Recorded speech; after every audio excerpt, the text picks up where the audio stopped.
Brazil ক্যাম্পে সবাই যোগ দিচ্ছেন। কবে থেকে ব্রাজিলের অনুশীলন শুরু হবে?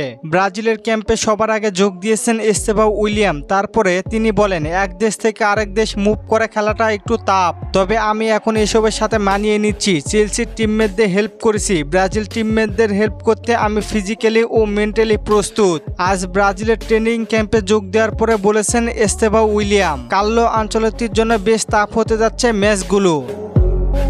ব্রাজিল ইতিমধ্যে বিশ্বকাপে খেলার যোগ্যতা অর্জন করেছে, আর বাছাই পর্বের শেষ দুই ম্যাচের জন্য তার চেয়ে কম পরিচিত খেলোয়াড়দের স্কোয়াডে রাখার সিদ্ধান্ত নিয়েছেন coach Carlo Ancelotti. Neymar, Vinicius, Rodrygo, Eder মিলিতাওদের মতো তারকাদের বাদ দিয়ে বাকিদের পরীক্ষা করতে চেয়েছেন তিনি। আনচেলত্তির দল ঘোষণার পরে অনেকেই অসন্তুষ্টি হয়েছিল, কিন্তু বাস্তবতা এখনো পুরোপুরি পরিষ্কার। ইতিমধ্যে 4 জন খেলোয়াড় ইনজুরিতে পড়েছেন। আনচেলত্তি এই পরীক্ষায় কতটা গুরুত্বপূর্ণ ছিল তা পুরোপুরি পরিষ্কার। শুধু তাই নয়, আনচেলত্তি আরও বলেন, আমাদের লক্ষ্য পরিষ্কার, বিশ্বকাপ জয় করা। বিশ্বকাপের আগে শক্তিশালী একটি স্কোয়াড তৈরি করার চেষ্টা করে যাচ্ছি আমরা। বিশ্বকাপের আগে আমরা পরীক্ষা চালিয়ে যাব সব প্লেয়ারদের নিয়ে।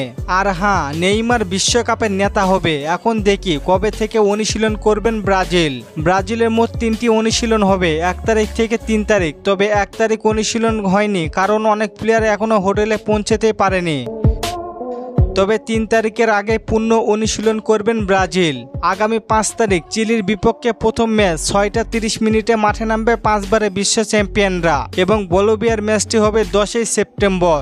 আর 5 তারিখে সকালে উঠে আপনারা কে কে খেলা দেখবেন অবশ্যই জানিয়ে দিন কমেন্ট করে। আর খেলা দেখার যদি অ্যাপস লাগে অবশ্যই কমেন্ট করবেন, আমি খেলা দেখার অ্যাপসগুলো আপনাদের দিয়ে দিব।